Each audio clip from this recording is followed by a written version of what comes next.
Nangalisang ang pipila ka mga residente sa Sharif Aguac, Maguindanao del Sur gumikan sa sagunso mga buto-buto sa armas sa maong lungsod kagabi.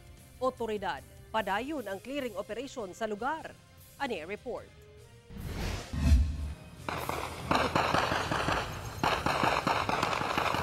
Madungog ni ining video sa usa ka netizen ang mga buto sa armas nga nahitabo sa Sitio Baco, Barangay Poblacion 2 sa Sharif Aguac, Maguindanao del Sur, banda 6:30 Lunes sa gabi.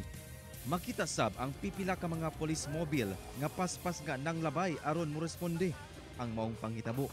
Gikalisang sa mga lumulupyo. Gani dunay ubang mga residente ang nagdagandagan atol sa hitabo. Mitambad sab kining glass nga estante sa usa ka tindahan nga nabuak gumikan kuno sa igo sa mga bala atol sa hitabo. Duna matud pay pipila ka mga residente ang namakwit gumikan sa kahadlok.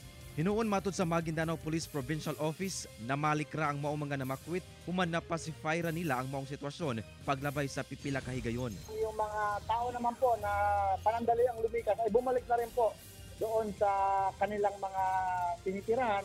At yung atin naman pong kalsada, since po ng presence ng ating government forces kagabi, ay passable naman po. Ginasuta pa sa otoridad kung kinsa ang anaa sa likod ni ini mga pagpamusil ug unsa ang motibo. Sa ngayon po ay patuloy po itong inimbestigahan ng pulis habang nag-clearing po yung ating Armed Forces of the Philippines doon sa nasabing lugar. Samtang nagpagula og mensahe sa social media ang Sharif Aguac LGU ngadto sa mga residente nga mamahimong kalmado apan magmabinantayon taliwala sa buot pagsulod sa mga armadong grupo sa sentro sa maong lungsod.